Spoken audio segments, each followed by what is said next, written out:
Rasulullah SAW adalah guru kita. Sepakati dulu poin ini. Tidak ada guru bagi umat Islam siapapun yang syahadat kecuali Nabi Muhammad SAW. Ini disepakati dulu. Semua dai dan ulama adalah pewaris beliau. Artinya harus mewariskan ilmu yang beliau ajarkan. Apa yang diajarkan itu yang disampaikan ke umat. Yang tidak diajarkan mereka larang agar dikerjakan. Kan begitu mestinya. Ini kaidahnya dulu. Masalah kasus ada orang imam pimpin doa setelah sholat, jangan dibahas doanya. Doa adalah ibadah.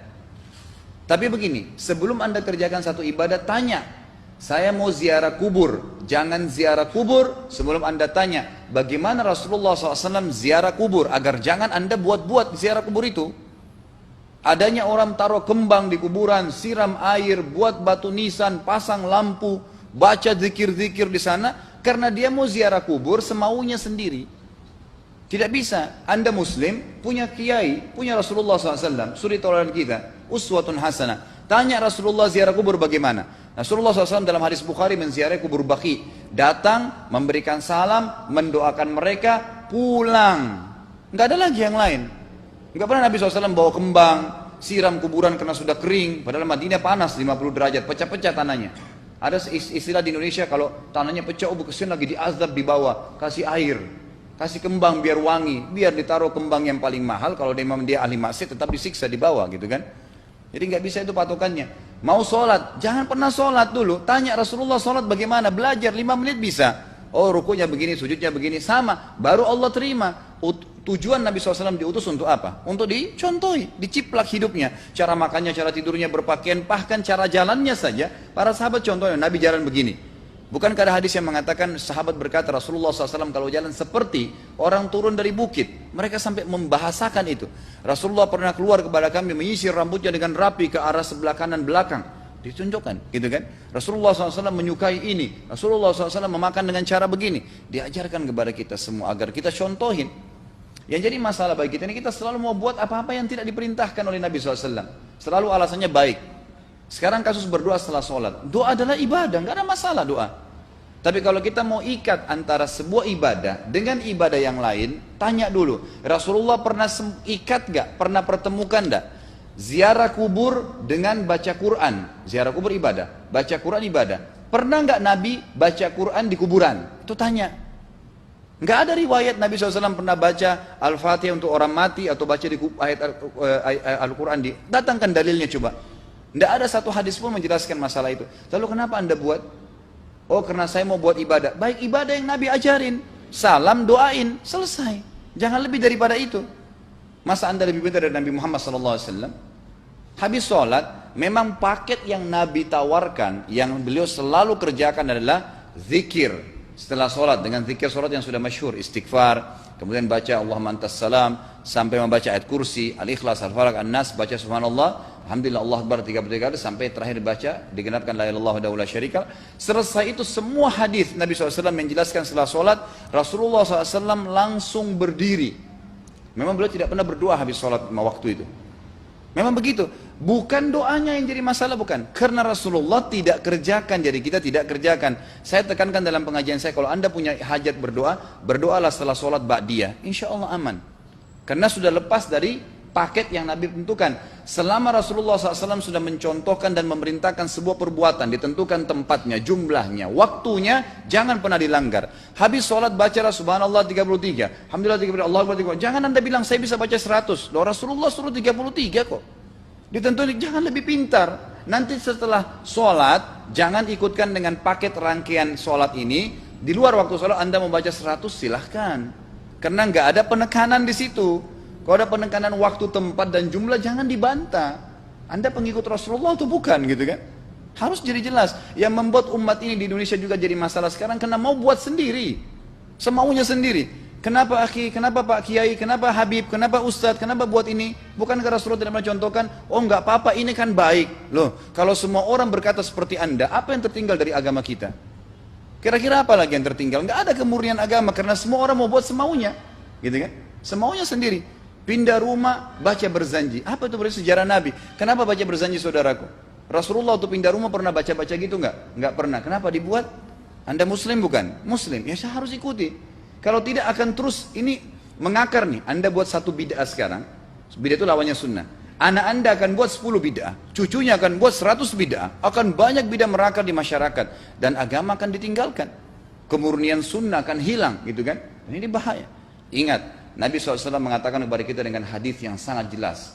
Hadis sahih riwayat Imam Ahmad bunyinya begini, semoga Allah merahmati umatku yang menukil dariku seperti apa yang aku ajarkan atau sebutkan. Sampai ulama hadis mengatakan Nabi ucapin habis sholat astagfirullah, maka sahabat tidak ada berani menambah azim. Nggak ada sahabat yang bilang astagfirullah azim habis sholat, nggak ada. Astagfirullah saja karena Nabi ucapin itu. Mereka mengakui tidak lebih pintar daripada Nabi SAW. Kenapa kita harus tambah? Astagfirullahaladzim, wali walidayya, wali muslimin, panjang. Dari mana ini semua?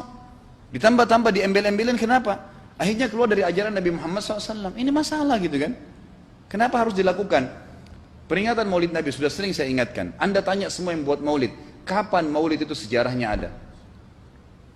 Semua buku sejarah menjelaskan tahun 230 Hijriah. Nabi meninggal tahun berapa? 11 Hijriah.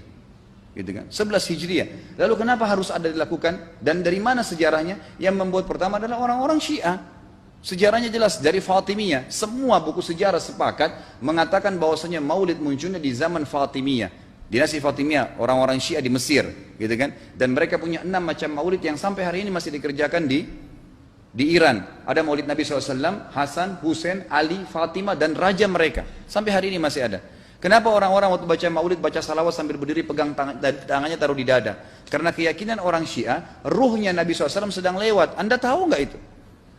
Banyak orang kita buat tidak tahu. Yang penting bahasa Arab ikut saja, gitu kan? Tidak bisa. Nabi SAW tidak pernah rayakan. Pernah ada yang bilang sama saya, Ustaz, kan Nabi SAW pernah bilang, waktu ditanya tentang puasa Senin, beliau mengatakan hari itulah aku dilahirkan. Terus kenapa? Berarti boleh merayakan ulang tahun hari Senin, gitu kan? Tidak. Nabi SAW cuma menginformasikan bahwasanya beliau lahir di hari Senin. Dan beliau tidak pernah ngumpulin sahabat untuk baca bersama-sama, merayakan hari lahir beliau, tidak pernah. Kalau itu benar, Nabi nggak bakal tinggalkan kok. Ibnu Katsir rahimahullah, garis bawahi poin ini. Ibnu Katsir rahimahullah, dalam tafsir beliau, tafsir Quran Azim, dan subhanallah Ibnu Katsir ini, kata ulama, hampir semua kalangan golongan itu banyak memakai banyak memakai buku beliau, walaupun berbeda dari sisi pemahaman yang lain, tapi tafsirnya kebanyakan kembali ke tafsir beliau. Beliau mengatakan tafsir surah Al-Maidah ayat 3 yang bunyinya a'udzubillahi minasyaitonir rajim, al-yawma akmaltu lakum dinakum, hari ini saya sempurnakan agama kalian, kata Allah, ya. Wa atmamtu alaikum nikmati, saya sempurnakan nikmatku pada kalian, artinya tidak butuh yang lain. Wa raditu lakumul Islam madina, saya ridha Islam sebagai agama kalian. Kata beliau, ayat ini turun menandakan dan memastikan bahwasanya Nabi Muhammad SAW tidak meninggal dunia kecuali sudah mengajarkan semuanya, yang hitam, yang putih, yang gelap, yang terang, yang susah, yang muda, ya, semua dijelaskan. Siapa, kata beliau, yang menganggap masih ada sesuatu yang harus ditambahkan setelah Nabi SAW meninggal dan turun ayat ini, maka dia adalah ahli bid'ah. Dia orang yang membuat-buat agama. Nabi sudah ajarkan semua, selesai. Jangan ditambah, jangan dikurangin. Kita tidak lebih pintar dari Nabi SAW. Nabi nggak pernah rayakan hari lahirnya, jangan dirayain, selesai. Emang kenapa kalau kita nggak rayain? Kenapa? Tangan kita terputus? Enggak. Masih banyak ibadah yang disunnahkan gitu. Sama dengan kasus Isra dan Mi'raj. Kejadian besar dalam Islam. Tapi Anda boleh kembali kepada semua buku sirah. Saya tantang semua buku sirah Anda kembali. Insya Allah yang berpegang pada Al-Quran dan Sunnah, memang ada dasar wahyunya, maka semua akan menjelaskan. Nabi SAW setelah pulang dari Isra dan Mi'raj tidak pernah mengumpulkan sahabat-sahabat untuk merayakannya setiap tahun. Tidak pernah. Boleh dipelajari iya, setiap hari. Tapi ditentukan tanggalnya lalu dibuat acara. Tidak pernah Nabi SAW buat itu. Lalu kenapa Anda buat? Kalau Anda mau tetap buat, ya silahkan, itu hak terserah Anda. Tapi saya ngajak kepada Anda kembali kepada kemurnian ajaran Nabi SAW. Kita tidak akan pernah kembali, kata Syekh Utsaimin rahimahullah, umat Islam ini akan kembali kepada kejayaan mereka kalau mereka betul-betul kembali kepada ajaran Rasul mereka Muhammad SAW. Murnikan ajaran Nabi, yang jalankan seperti yang beliau ajarkan, selesai, akan aman. Pasti akan kembali kejayaannya. Kita nggak bisa saling menghardik, saling menyalahkan yayasan ini, organisasi ini, kelompok ini, karena masing-masing mau beristidlal sendiri, mau menjalankan sendiri hukum-hukum agama ini, bukan mengikuti sunnah Nabi SAW. Jemaah haji kita, jemaah umrah, datang ke Mekah, tur dalam kota Mekah, naik ke gunung untuk lihat Gua Hira. Kenapa naik ke Gua Hira? Oh, Rasulullah pernah di sini. Baik, saya jelaskan. Nabi Muhammad SAW ke Gua Hira sebelum turunnya wahyu. Dan beliau terakhir sekali di Gua Hira pada saat menerima Iqra bismi rabbikal ladzi khalaq. Itu saja. Setelah kejadian itu, beliau turun dari Gua Hira, dari waktu itu sampai meninggal, Nabi SAW tidak pernah ke Gua Hira lagi dan tidak pernah suruh sahabatnya ke Gua Hira. Kenapa anda ke Gua Hira? Sampai naik 3 jam ada yang jatuh mati. Karena jahil, tidak tahu pemahaman agamanya. Nggak bisa begitu. Cukup dikenang iya. Kecuali Nabi SAW suruh, datangilah Gua Hira. Ya silahkan. Gitu kan? Kalau enggak, kan begitu.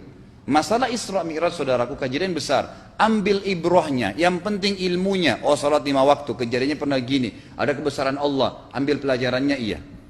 Yang Nabi tidak contohin maka jangan dikerjakan. Hanya itu saja. Zikir bersama, di sini ditanyakan juga zikir bersama. Nabi SAW disebutkan dalam hadis Bukhari, kalau berzikir habis sholat, beliau membaca zikir tertentu, sahabat baca zikir tertentu, sahabat baca zikir tertentu. Jadi Nabi SAW tidak pernah paksain. Enggak pernah Nabi misalnya baca ayat kursi, harus semua sahabatnya ikut ayat kursi, enggak. Nabi SAW baca ayat kursi, si fulan baca al-ikhlas, si fulan baca subhanallah, masing-masing. Dan ingat, Allah SWT mengatakan apa? Tentang masalah zikir dan doa ini. Ya. Dikatakan, ya, kita harus berdoa kepada Allah, ya, wadunal jahri minal qawli bil gudui wal asal, wala takum minal ghafilin. Berdoalah kalian, berzikirlah kalian dengan doa kalian, dunal jahr minal qaul, tidak dengan teriak-teriak. Allah berfirman dunal jahr, tidak teriak-teriak, ya. Dan janganlah kalian menjadi orang-orang yang lalai. Makanya pernah ada sahabat waktu Nabi SAW berkata begini dalam hadis Bukhari juga, waktu pulang dari salah satu perjalanan, kalau kalian sedang menukik kuda, unta lagi menukik, bertakbirlah, bilang Allahu Akbar. Kalau kalian sedang turun menuruni sebuah lembah, bertasbihlah, bilang subhanallah. Ada satu sahabat badui, orang dari padang pasir, semangat dia jalankan sunnah Nabi. Waktu kudanya lagi naik, Allahu Akbar, dengan suara keras dia teriak. Jalankan sunnah kan? Tapi teriak ya. Apa yang terjadi? Nabi SAW panggil, ditepuk pundaknya, Nabi mengatakan, pelankan suaramu. Zat yang sedang kau panggil tidak tuli. Allahu Akbar. Cukup. Ada apa? Kecuali di medan perang lain nakutin musuh. Gitu kan? Untuk apa takutin kuda sendiri? Nggak perlu, gitu kan? Jadi mengikuti sunnah Nabi dengan ilmu yang benar itu akan membawakan ketenangan hidup. Yang buat kacau kita ini jadi kacau karena mau membumbu-bumbui macam-macam ditambah-tambah.